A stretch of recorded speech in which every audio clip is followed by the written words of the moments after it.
Freight trash doesn't belong here. He crushed her license under his boot, slammed her against the truck, cuffed her wrists in front of everyone broad daylight. No warrant, no reason. The crowd filmed. Nobody stopped it. They had no idea. The woman they just humiliated was the FBI agent who already had their names on a federal file. The afternoon sun hit the asphalt like a punishment. Heat rose in waves off the parking lot, bending the air, making everything shimmer at the edges. 18-wheelers lined the rest stop in long, silent rows. Diesel, dust, the low hum of engines cooling down. Trina had been here 11 minutes. She was leaning against her truck, a black Kenworth, road-worn. Nothing remarkable when the patrol car pulled in slow, no siren, no rush, just the quiet roll of tires over cracked pavement, deliberate, like a cat that already knew where the mouse was. Deputy Fallner stepped out first. He didn't look at her right away. He took his time, adjusted his belt, glanced at the truck, then, finally, let his eyes settle on her the way a man looks at something that doesn't belong. License and registration. Not a question. Trina reached into her cab. Slow, calm. She placed both documents in his hand without a word. Fellner looked at them the way people look at junk mail. Then he dropped them. Not handed back. Dropped. The license hit the asphalt and skidded 2 feet. He placed his boot over it. Pressed down. Slow. Deliberate. Freight trash, he said, just loud enough. Doesn't belong at this stop. Behind him, Deputy Rusk leaned against the patrol car, arms crossed, a thin smile on his face. Not laughing, not yet. Just watching. The way men watch when they already know how something ends. A crowd had begun to gather. Truckers, mostly. A few families from the picnic area nearby. Phones came up slowly at first. Then faster. Nobody moved closer. Nobody said anything. The silence had a texture to it. Thick and familiar. The kind people slide into when they've learned that getting involved costs more than looking away. Fellner circled her once. She stood still. Step away from the vehicle. I haven't done anything. Step away. His hand moved to her shoulder before she could finish the sentence. Not a grab, a placement, controlled. The push came a half-second later, just enough force to turn her, to move her body like a thing being repositioned. Her cheek hit the side of the truck. The metal was hot from the sun. She felt it against her skin, that specific, searing contact, and then the cold click of handcuffs. One wrist, then the other, locked behind her back. Rusk laughed. Soft, low, the kind of laugh that isn't about something being funny. No warrant, someone in the crowd said, quietly, almost to themselves. Nobody responded. Fellner crouched down, picked up her license, looked at it once, then tucked it into his shirt pocket like a souvenir. The crowd kept filming. Trina kept still. That was the thing Fellner would think about later, though he didn't know it yet. He'd run this play before. He knew exactly how it went, the raised voice, the resistance, the moment someone broke. It gave him something to point to, something to write in the report. But she didn't give him that. No raised voice, no pulled arm, no tears. She stood against the truck with her hands cuffed behind her back. And she watched him. Not with fear, not with anger, with something quieter than both. Something that had no obvious name. Her breathing was even. Her eyes moved slowly, precisely from Fellner's face to Rusk's position by the car, to the camera angles in the crowd, to the 2 patrol vehicles and how they were parked. Not panicking. Cataloging. Fellner said something else. She registered the words without reacting to them. Her gaze drifted, just once, to the left side of the truck to the locked storage compartment just below the cab door, the one he hadn't noticed yet. Then she looked away. Nothing in her face changed, but the look had lasted exactly 1 second too long. The station was 12 minutes from the rest stop. Trina counted every one of them. She sat in the back of Fallner's patrol car, hands still cuffed, watching the landscape change through scratched glass. Strip malls, a gas station, a dollar store with half its sign burned out. Then nothing, just flat road and low trees, and the slow disappearance of everything familiar. The two patrol cars moved together, always the same distance apart. Like they'd done this before, they probably had. Millhaven Sheriff's Station sat at the end of a county road that didn't appear on most GPS maps. One story, beige brick, 2 American flags out front. Both faded. The parking lot had 8 spaces and a rusted basketball hoop with no net. There were no other civilian vehicles, no foot traffic, no reason for anyone to be here who hadn't been told to come. Fallner pulled in without slowing down. The second car parked sideways across the entrance, not blocking it exactly, just making the point. Inside. The fluorescent lights buzzed at a frequency just low enough to ignore and just high enough to irritate. A front desk sat empty. A coffee maker on the counter held something that had been burning for hours. The smell was everywhere. A deputy Trina hadn't seen before looked up when they came in, then looked back down at his phone. No question, no paperwork handed over. He just reached under the desk and buzzed the door open. They knew she was coming. Fallner walked her through without stopping at the desk. No intake form, no property log, no phone call offered. She noted all of it. The hallway was narrow. 4 doors, 2 on the left, 1 on the right, 1 at the end. The second door on the left was marked Camera System Maintenance. A yellow sticky note had been placed over the handle. Written on it, in blue pen, 2 words. Out of service? The note looked recent. The tape was still clean. Fallner opened the last door. The room was small, a table, 2 chairs, a mirror on the far wall that wasn't fooling anyone. The overhead light had a dimmer unusual for an interrogation room, and it had been turned down low, just enough to flatten shadows, just enough to make the space feel smaller than it was. He uncuffed one wrist and locked the open cuff to the table ring. Then he left without saying anything. The door didn't slam. It closed with a soft, deliberate click, the sound of something being sealed rather than shut. Through the wall, she could hear voices, not words, just register and rhythm. 2 men, maybe 3, one voice lower than the others. Slower, the kind of voice that doesn't need to raise itself because it already knows it will be heard. That voice did most of the talking. Footsteps moved back and forth. A chair scraped. Something was placed on a hard surface, a file, maybe, or a phone. Then a long silence. Then the lower voice again. 4 or 5 sentences. Calm. Final. Someone said yes, sir, and the conversation ended. Fallner came back 7 minutes later. He was different now. Subtly. The way a man is different when he's just received instructions, slightly straighter. Slightly more careful with his movements. Like he was being watched even in a room by himself. He sat across from her and placed her license on the table between them. He didn't slide it toward her. Just placed it there. Equidistant. Neutral. You're being held on suspicion of obstruction and reckless operation, he said. We'll process you in the morning. There's no basis for either charge.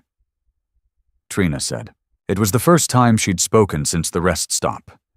Her voice was flat. Not emotional, not defiant, just accurate the way someone states a measurement. Fallner looked at her for a moment. Something moved behind his eyes. Not doubt. Not yet. Something more like recalibration. He picked the license back up. Get comfortable, he said. He left again. The light stayed low. The voices through the wall had gone quiet, but the footsteps hadn't stopped. Someone was still moving out there back and forth in a pattern that had nothing to do with going anywhere. It had everything to do with deciding something. The room had no clock. That was intentional. Trina understood that immediately. No clock, no window, no way to track time except by sound, the buzz of the light overhead, the footsteps in the hallway, the distant murmur of a television somewhere deeper in the building. She sat with her cuffed wrist resting flat on the table. Not pulled, not straining, just resting, the way you rest your hand when you're waiting for a meeting to start. Her breathing was slow. In through the nose, 4 counts, out through the mouth. 4 counts. She'd been doing it so long it required no effort. It was just the way her body worked now, a discipline built so deep it had become instinct. The cut on her lip had dried. She could feel the tightness of it when she pressed her tongue against the inside of her mouth. She didn't touch it. She waited. Fallner came back at what she estimated was 40 minutes in. He brought nothing with him. No folder, no coffee, no paper. Just himself and the particular energy of a man who wanted to appear unhurried. He sat down. He looked at her. She looked back. That was all. For a long moment. Just 2 people in a low-lit room and the buzz of the fluorescent tube overhead. "You're not scared," he said. Not a question. More like an observation he was still deciding what to do with. Trina didn't answer. "Most people," he said, "when they end up in a room like this, they want to talk. Get ahead of it. You know what I mean?" She held his gaze. Said nothing. Fallner leaned back in his chair. He was good at this. She could tell. The patience, the stillness, the way he used silence as a tool. He'd done this many times. He knew how long most people lasted before they started filling the quiet with words they'd later regret. He was waiting for her to break. She had no intention of doing that.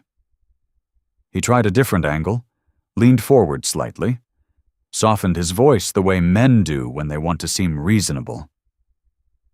"Look, this doesn't have to go anywhere bad. You answer a few questions. We clear some things up. You're back on the road by morning." Trina let 3 full seconds pass.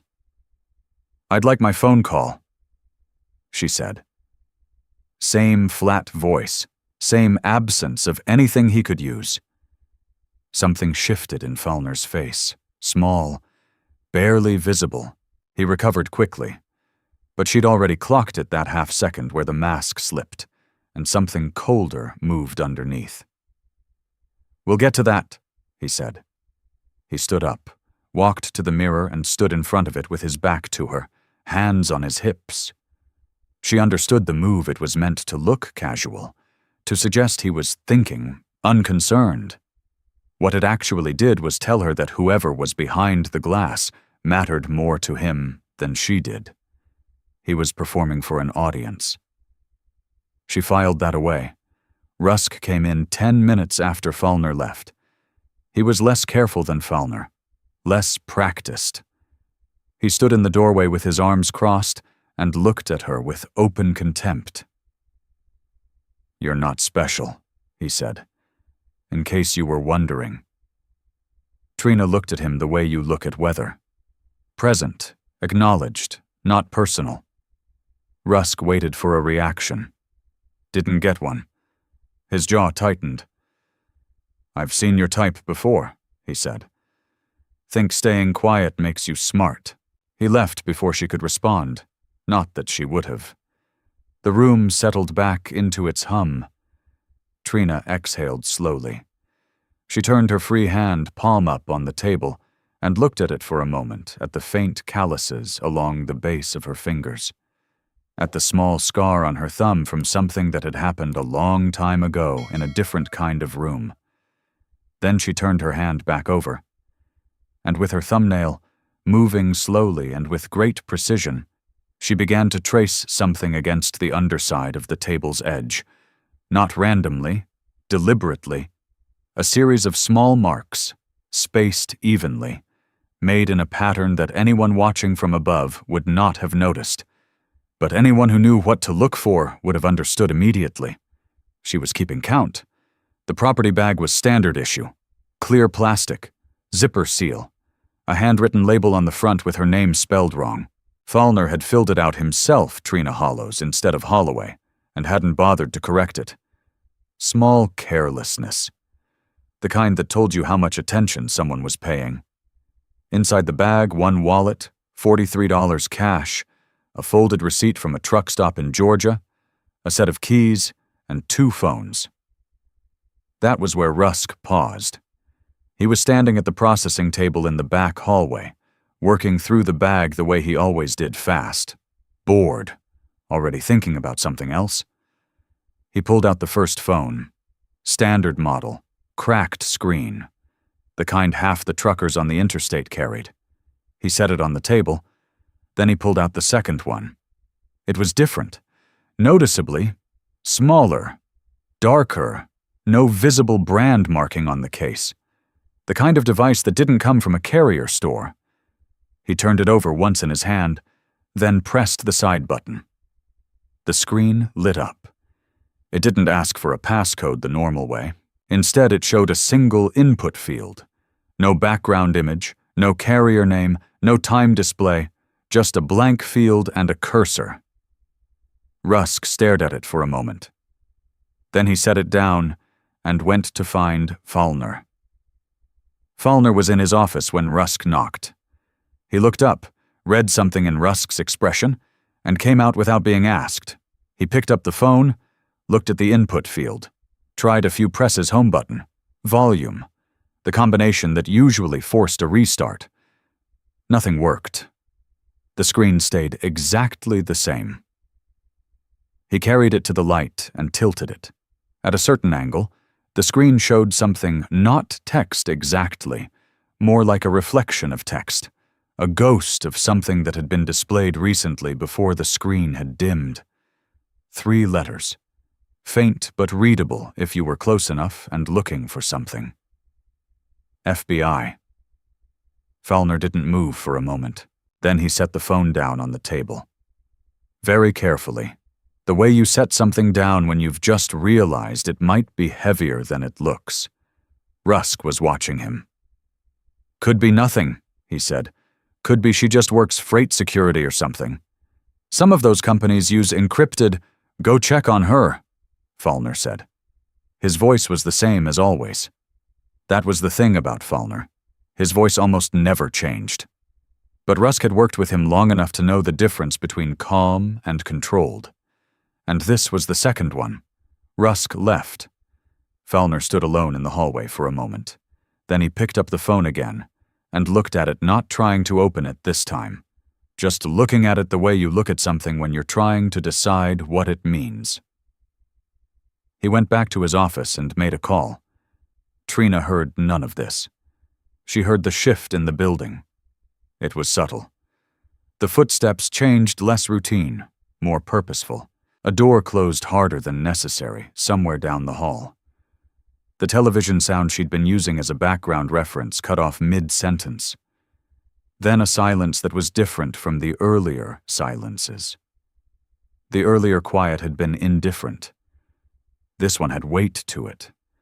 This one was the silence of people who had stopped talking because they needed to think. Rusk appeared in the doorway of her room. He looked at her differently than before. The contempt was still there, but something had been added to it, a wariness, narrow and new, like a man who had just noticed an exit he'd assumed was locked might actually open. He didn't say anything this time. He just looked at her for a long moment, then stepped back and closed the door. The cuff on her wrist hadn't changed. The room hadn't changed. The low buzz of the light overhead continued exactly as before. But the air was different. She could feel it the way you feel a pressure change before a storm, not visible yet. Not loud, just present. A shift in what the room was prepared to do. Fallner's footsteps moved past her door without stopping. Fast. Deliberate. Going somewhere specific. The game had changed, and everyone in the building felt it, even if only one person in it understood exactly why. Fallner came back at what she estimated was the 2-hour mark. He didn't bring Rusk this time. He came alone, closed the door behind him without looking back, and sat down across from her with the kind of deliberateness that meant the conversation had already been decided before it started. He placed the second phone on the table between them. Not her license this time. The phone. He left it there, screen down, and folded his hands on the table like a man settling in for something long. Then he looked at her.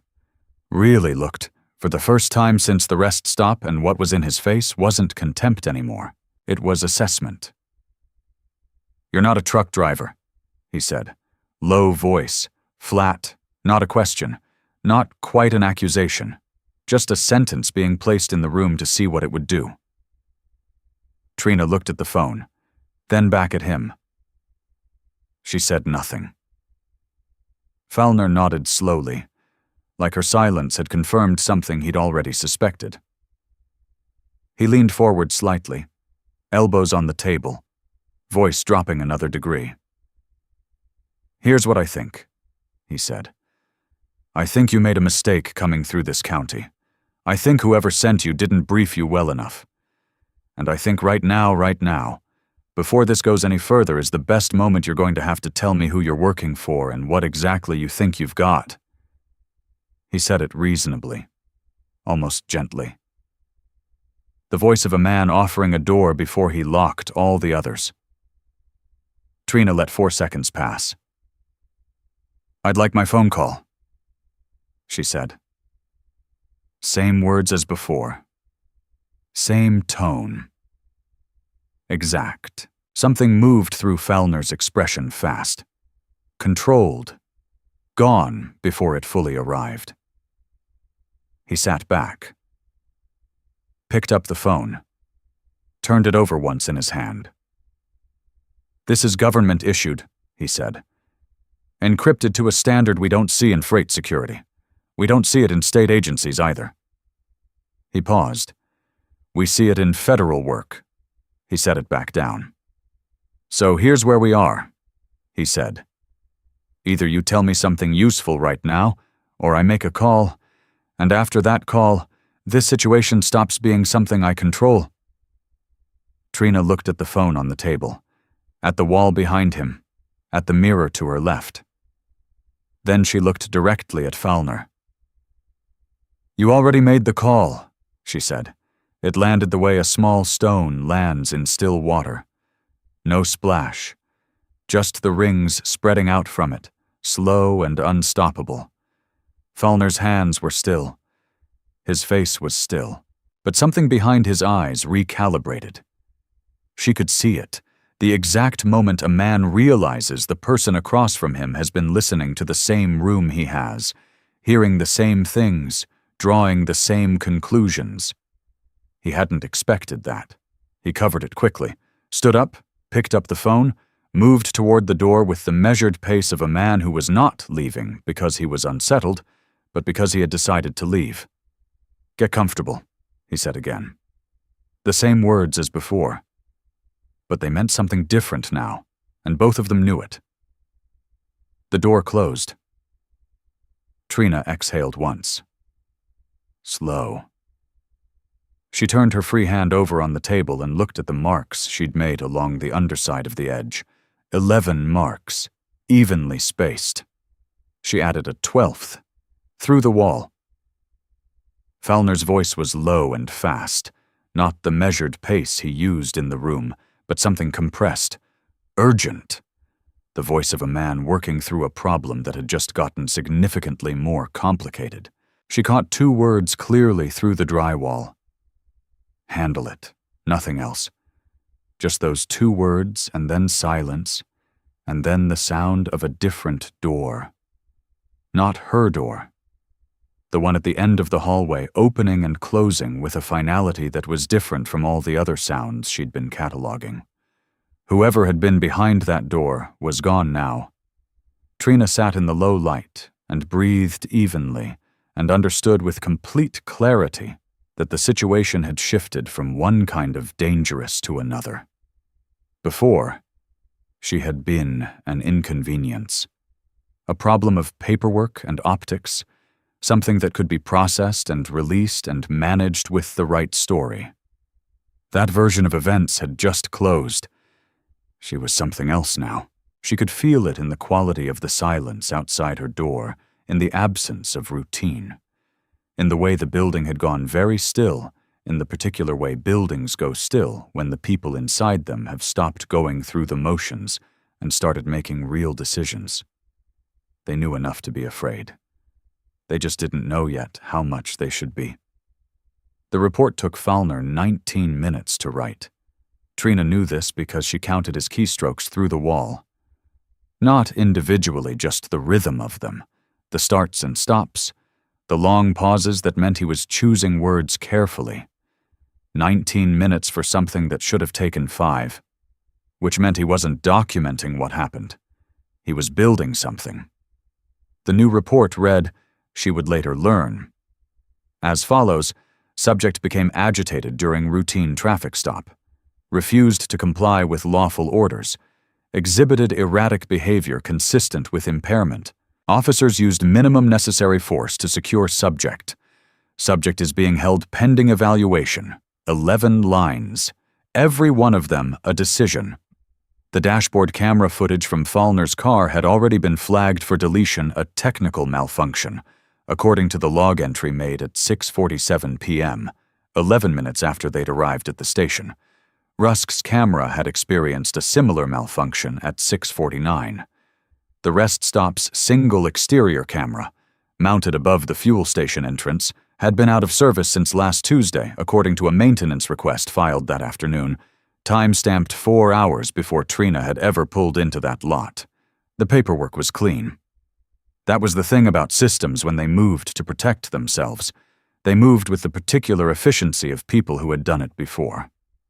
At 7:15, a call came into the Millhaven station from an FBI field office 2 counties north.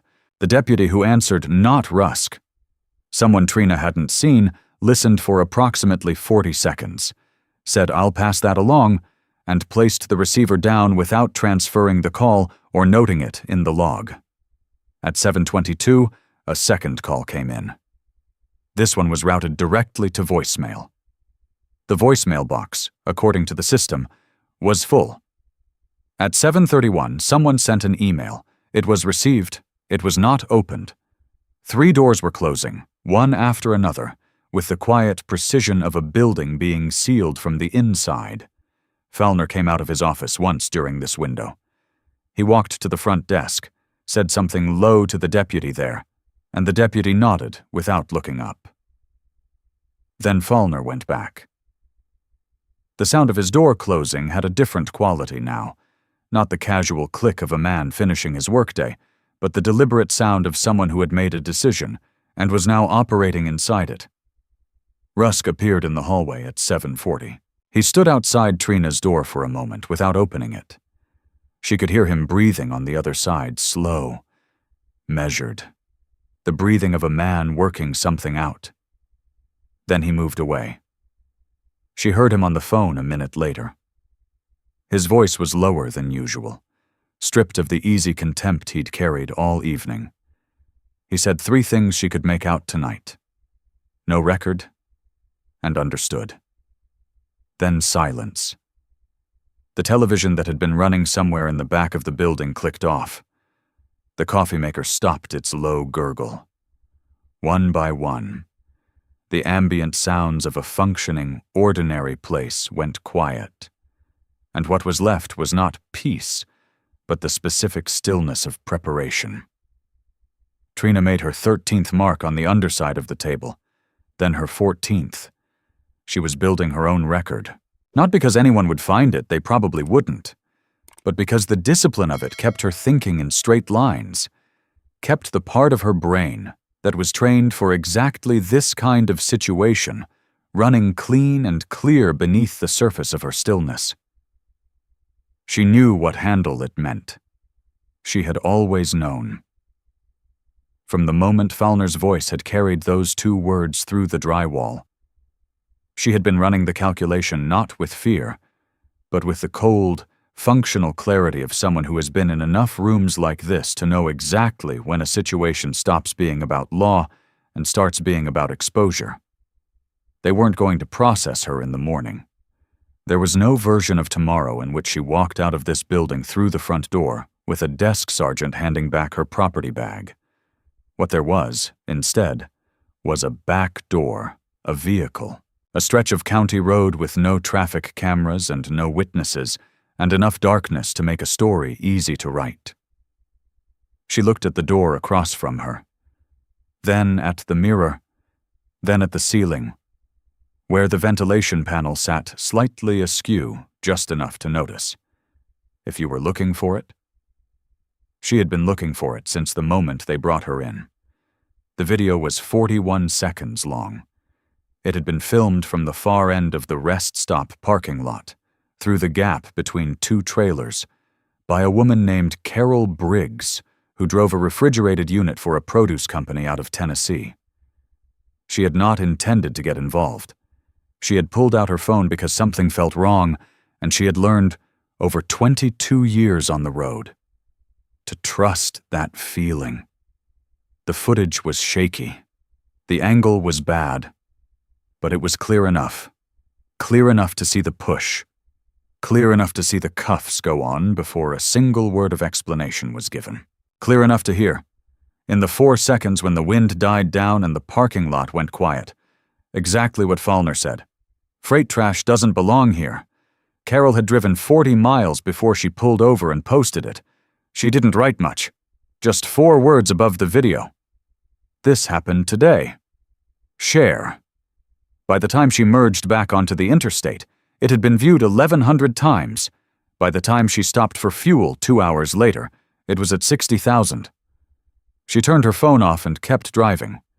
She had a delivery to make, but her hands weren't entirely steady on the wheel, and she drove the next 100 miles thinking about the woman in the video, the one who hadn't fought back, hadn't screamed, had just stood there against the truck with her hands cuffed behind her back and her face completely, unnervingly still. Carol had seen a lot of things in 22 years. She had never seen anyone that still. The video hit the major platforms at different speeds. On one, it was flagged and reviewed and cleared for public interest. On another, it was shared by an account with 400,000 followers before the algorithm had time to consider it. On a third, it was reposted 40 times in the first hour, each repost adding a caption, a reaction, a layer of context that spread the circle wider. By 9 p.m., it had a name. Not the woman's name, nobody knew that yet, but the incident had been labeled, hashtagged, time-stamped. People were identifying the county from the patrol car markings. Someone had already looked up the rest stop's location on a mapping app and posted a screenshot with a red pin. The system that Fallner had built clean reports. Dead cameras. Sealed doors had been constructed to contain a story told in paperwork and procedure. It had not been built for this. In a newsroom 3 states away, a producer pulled up the video on her desktop at 9:14 p.m., watched it twice, and flagged it for the morning team. She wrote one line in the subject field of her email. This one has legs. In an apartment in Atlanta, a woman named Denise watched the video on her phone while her dinner got cold, then watched it again, then called her sister. They talked for 40 minutes. When she hung up, she sat at her kitchen table for a long time without moving, looking at the paused image on her screen, the deputy's boot on the license, the crowd standing back, The woman against the truck, and feeling something that didn't have a clean name, but sat in her chest like a stone. She shared it with a single sentence. "This is not new. This is just finally on camera." That post alone was reshared 9,000 times before midnight. And in a field office 60 miles north of Millhaven, a man named Special Agent Roy Delaney was working late paperwork. Always paperwork when his phone buzzed with a notification from a news aggregator he checked out of habit. He looked at the thumbnail, looked away, looked back. He opened the video. He watched it once through without expression. Then he leaned forward, elbowed the desk, and watched it again, this time pausing it, frame by frame, at the 40-second mark where the woman turned her head slightly toward the camera before the footage cut out. He sat very still for a moment. Then he opened a different window on his computer, typed a name into an internal directory. Read what came back. Read it again. He picked up his desk phone, not his cell, his desk phone, and dialed an extension he did not look up because he already knew it. It rang twice. "I need you to look at something," he said, when the line picked up. "Right now. And I need you to tell me I'm wrong." A pause on the other end. "Send it," the voice said. Delaney sent it. He sat back in his chair and looked at the ceiling and thought about the 2 calls that had gone unanswered from Millhaven's direction earlier that evening. The full voicemail box. The email that hadn't been opened. He thought about what that pattern meant. Then he stood up, took his jacket off the back of his chair, and put it on. There was a point in every situation where waiting became its own kind of decision. He had just passed it. Deputy Marcus Diaz had worked at Millhaven for 3 years. He had not intended to stay this long. He'd taken the posting because it was available, and because the county was quiet, and because he'd told himself it was temporary, a stepping stone, something he'd move on from when the right opportunity came. 3 years later, he was still here, still telling himself the same thing. And the gap between what he'd imagined this job would be and what it actually was had grown wide enough that he'd stopped looking directly at it. He was good at not looking directly at things. Tonight that was no longer working. He had been at the front desk when they brought her in. He had seen the property bag. He had watched Fallner's face when Rusk showed him the second phone. And he had seen the exact moment the evening shifted from routine abuse of process into something with no clean edges. He had looked away then. Old habit. But he hadn't gone home at the end of his shift. That was new. He sat at the front desk now with the station quiet around him, and his personal phone face down on the desk beside him, and his department laptop open to the incident log. The report Fallner had filed was there. He read it once, then he read it again. More slowly. The way you read something when you're checking whether what you think you're seeing is actually there. It was there. Every line was technically defensible. That was the craft of it, nothing outright false, everything angled, agitated instead of calm, refused to comply instead of asked for her phone call, minimum necessary force for what Diaz had watched through the window of the rest stop. The push, the way her face had hit the metal. He had been in law enforcement long enough to know the difference between a report that documented reality and a report that constructed it. This was the second kind. He opened the camera system log. The malfunction entries were there, time-stamped, formatted correctly. He cross-referenced them against the duty roster. Both entries had been made by Rusk, both within 20 minutes of arriving at the station. He sat with that for a moment. Then he opened a secondary window, the backup server that auto-archived footage before manual deletions could clear it. A redundancy the county IT department had installed 2 years ago, and that most deputies either didn't know about or had forgotten. Fallner had forgotten. The footage was there, all of it, 47 minutes of dashboard camera from Fallner's unit, starting from the moment he'd pulled into the rest stop. Diaz did not watch it. He didn't need to. He copied the file to an encrypted personal drive he kept in his jacket pocket, small, no larger than a thumb, the kind of thing you could close your hand around and no one would see. His hands were not entirely steady doing this. He was aware of that. He was aware of what the file meant, and what copying it meant, and what the distance was between where he was sitting right now and where he would be once he'd done it. He copied it anyway. He went back to the incident log and looked at the call records for the evening.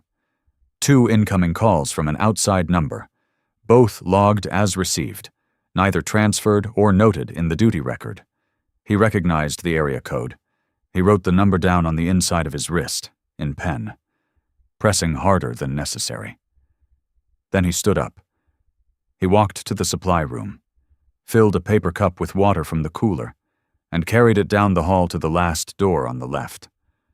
He knocked once, opened it. Trina looked up from the table.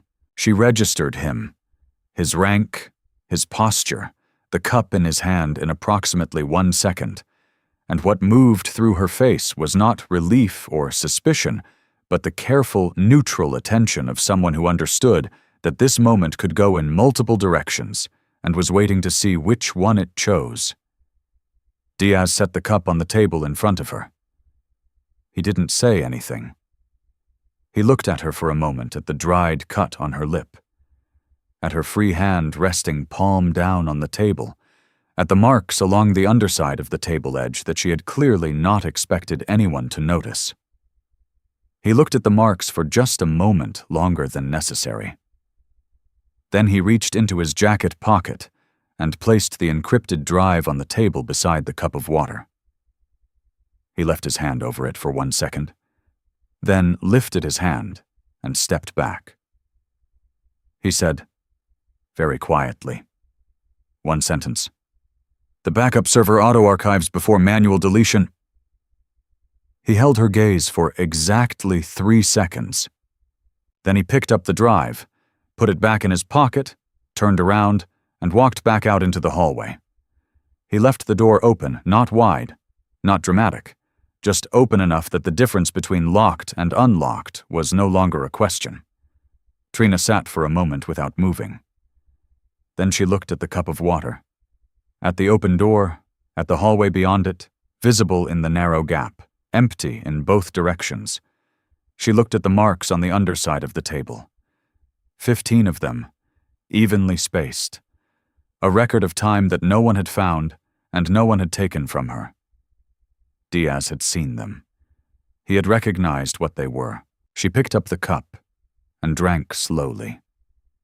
And while she drank, she looked at the open door and the empty hallway and understood with complete clarity that the man who had just walked out of this room had made the same calculation she had made hours ago, had arrived at the same conclusion, and had chosen quietly, at considerable personal cost, without making it a performance to do the one thing the rest of this building had decided not to do.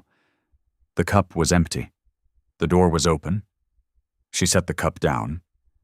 The order came at 10:47 p.m. Diaz heard it through the wall of the break room, where he'd positioned himself close enough to Fallner's office to catch the shape of conversations without being visible. Fallner's voice was low, compressed, stripped of everything except function. 3 sentences. Then silence. Then the sound of a drawer opening and closing. Diaz walked back to the front desk at a normal pace. Sat down, opened the incident log and stared at it without reading it, because what he needed right now was to look like a man doing exactly what he was supposed to be doing. His heart was moving faster than he would have liked. The plan, as he understood it from the fragments he'd gathered over the past 2 hours, was simple in the way that dangerous things are often simple. A vehicle, not a patrol car, something unmarked would pull around to the back of the station. Trina would be moved without paperwork, without log entry, without the kind of administrative trail that created problems later. The county road that ran behind the station went north for 11 miles before it intersected with anything. There were no cameras on it, There was no traffic at this hour. The road went through the Harlan Creek Forest Preserve. Diaz had worked this county for 3 years. He knew what the Forest Preserve meant at 11 p.m. on a weekday. He reached under the desk and made one small adjustment to the door release panel. Not enough to be obvious, just enough to matter. In her room. Trina had been ready for 40 minutes. She had used the time after Diaz left to move carefully and without sound through every option the room offered. The ventilation panel in the ceiling was accessible, but loud, too loud for a building where someone was listening. The door Diaz had left open had closed again 20 minutes later, pushed shut by Rusk on his way past, but the latch hadn't caught fully. She could feel the difference in the way the air moved beneath it. The cuff on her wrist was standard department issue. She had identified the model in the first 10 minutes, an older mechanism, the kind that county departments kept in service long past their recommended replacement date because budgets were tight, and nothing had gone wrong yet. Nothing had gone wrong yet. She worked the cuff slowly. No sound. The mechanism was stiff, but not impossible, and she had learned things in rooms much smaller than this one, under conditions that made this look like a waiting room. She was 3/4 of the way through it when she heard the back door of the station open. The vehicle had arrived early. She heard boots on concrete 2 sets, maybe 3, moving with the particular economy of people who wanted to be done quickly. A door in the hallway opened. Fulner's voice, very low, giving an instruction she couldn't fully make out. Then footsteps coming toward her. She had perhaps 90 seconds. She finished the cuff, set it on the table in the position it had been in, loose enough to look closed from a distance, stood up, moved to the wall beside the door, not behind it, beside it, the way you position yourself when you understand geometry. The footsteps stopped outside. A pause. A key. The door opened inward. Rusk came through first. He was looking at the table at the cuff, at the expected shape of a person sitting in a chair, and in the half-second it took him to process that the chair was empty. Trina had already moved. She didn't fight him. She moved past him, using his own forward momentum and the narrow doorway as geometry, the way she'd been trained to move in spaces where size and force weren't the operative variables. He hit the doorframe, not hard enough to stop him, just hard enough to buy 3 seconds. She was in the hallway. The back door was 20 feet away. A man she hadn't seen before stood between her and it broad, positioned well, hand already moving toward his hip. Not a deputy. Different bearing, different clothes. Private. She turned left instead. The front hallway, 12 feet. The front desk. Diaz was not at the front desk. The door release panel under the desk had been adjusted. She understood that without stopping, reached the door, hit it at a flat run, and it opened fully, cleanly, without resistance. Cold air. Parking lot. Her Kenworth was still there. 3rd row, exactly where they'd left it when they brought her in. They hadn't moved it. Why would they? She wasn't supposed to be leaving through the front. She crossed the lot without running. Running drew attention. She moved fast but controlled, the way you move when you need distance but can't afford to look like flight. Behind her, the station's front door burst open. Fulner's voice, no longer low. Her hand found the truck's door handle. The keys were in the property bag. The property bag was inside the station. She had known this. She had planned for this. She reached up into the gap above the driver's side sun visor and found what she'd put there 6 weeks ago when she'd first taken this assignment, a secondary key, taped flat. Unremarkable. The engine turned over. In her mirror. Fulner had stopped at the edge of the parking lot. He was on his radio. His face, caught for a moment in the truck's reversing lights, had an expression she recognized, not rage, not panic, but the specific look of a man watching a situation exceed the boundaries of what he'd planned for. She pulled out of the lot. The county road was dark and flat and empty in both directions. She drove north. She smelled it before she saw it. Diesel, rust, something older underneath the specific smell of a building that had processed animals for decades and never fully lost it. The Harlan Creek Meat Processing Facility sat a quarter-mile off the county road, behind a chain-link fence with a padlock that had been cut and replaced so many times the hasp had worn smooth. Delaney's team had found the address 40 minutes ago. She had found it 45 minutes before that. She had not waited. The building was long and low, corrugated metal siding gone gray with weather, loading docks on the south end, a single light burning above the main entrance. 2 vehicles parked outside the unmarked one from the station, and a second she didn't recognize. Diesel truck, commercial plates, engine cold. She had gone in through a ventilation access on the east wall. Inside, the building was divided by function. Front section, administrative empty desks, dead monitors, the hollow quiet of a space no longer used for its stated purpose. Middle section, processing floor equipment pushed to the walls, chains hanging from overhead tracks, the concrete floor stained in patterns that told their own story. Back section, cold storage. That was where the light was. She moved through the processing floor without sound, using the equipment and the shadows between overhead track sections, cataloging as she went. 2 men near the loading dock doors, facing outward, watching for approach from the road, not from inside. 1 man at the far end of the processing floor, seated, phone in hand, not watching anything. She moved past all 3 of them. The cold storage door was heavy, insulated, designed to seal completely. It had been propped open with a bolt of pipe. She eased through the gap. 4 of them. Girls.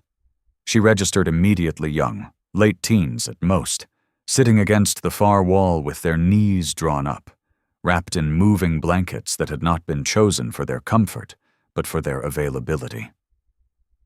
They were conscious. All 4 looked up when she came through the door, and the specific quality of their fear, the way it didn't change when they saw her, the way nothing in their faces shifted toward relief because they had learned not to trust shifts, told her everything she needed to know about how long they'd been here. She held up one hand. Open palm, the universal language of stay still. I'm not a threat. One of them older than the others, maybe 19. A bruise along her jaw that had gone yellow at the edges looked at her with eyes that were exhausted and guarded and still. Somewhere underneath everything. Alive. Trina held her gaze and nodded once. Then she turned back to the door. Fallner was standing in the gap. He had come in from the side she hadn't covered, through a secondary access she had identified as lower priority. A mistake. Small. One of very few she'd made tonight, and it had cost her the initiative. He had a knife, not a firearm deliberate. She understood immediately. Firearms made noise. He had one hand wrapped around the arm of the youngest girl, who had been closest to the door, pulled her up and against him in the time it had taken Trina to register his presence. The girl made no sound. She had learned not to. Fallner looked at Trina across the cold storage room with an expression she hadn't seen on him before. Not the controlled assessment of the interrogation room, not the performance of authority from the rest stop. Something stripped of all of that. Just a man at the end of his options, which made him precisely as dangerous as the knife. You've got nothing, he said. His voice was almost steady. Whatever you think you've built, it's not enough. People like you come in, you make noise, and then the paperwork buries you. Trina said nothing. She stood with her weight distributed evenly, hands at her sides, and looked at the distance between them. 12 feet. The girl between them. The knife at the girl's throat held with the grip of a man who had committed to using it if he needed to. Walk out, he said. Both of us walk away from this building, and this never—" She moved on the third word of that sentence. Not toward him. Sideways, one fast step to the right, taking herself out of the direct line, changing the geometry. His eyes followed her, instinctive, the knife hand tensing. The girl felt the tension and did the one thing Trina had been counting on. She flinched forward, away from the blade, a half-inch of distance created by pure survival reflex. Half an inch was enough. Trina closed the 12 feet in the time it took him to recalculate. Her left hand found his knife wrist and redirected it outward, not fighting the strength of it, just removing it from the equation. Her right elbow connected with his jaw at the precise angle that transfers force without requiring size. He went down hard. The knife skidded across the concrete floor and stopped against the far wall. Trina stepped back, checked the girl standing, shaking, unhurt.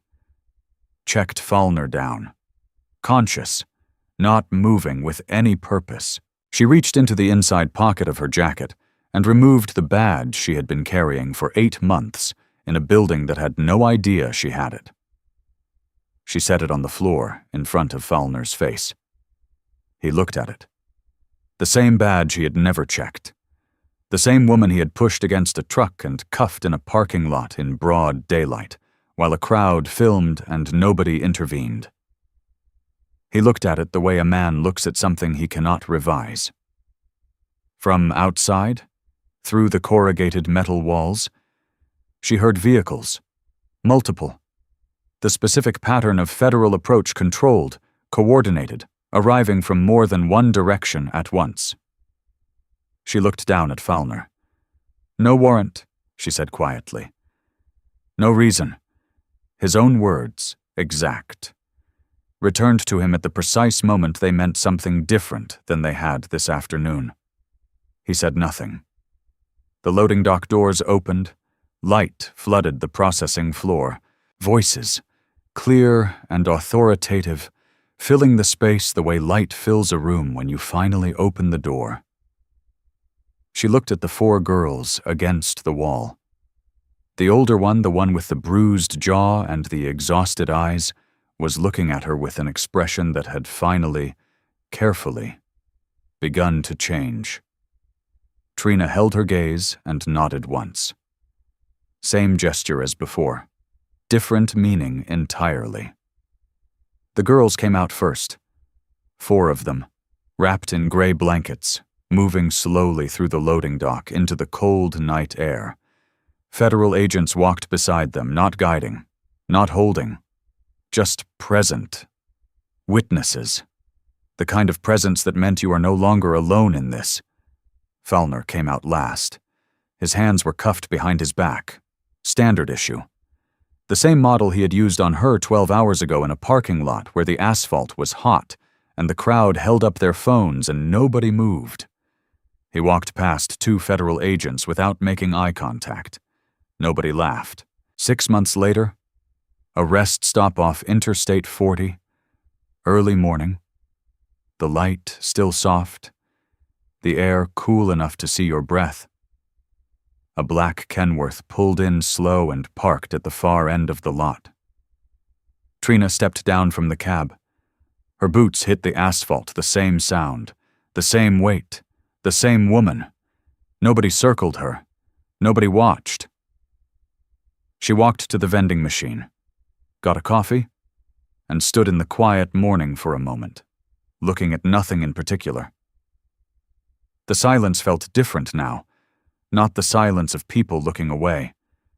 Just silence. Power doesn't announce itself. It just decides who gets to stand still and who gets moved. Some stories don't make the official record. That doesn't mean they didn't happen. It means someone worked very hard to make sure you never heard them. If this one stayed with you, that's why.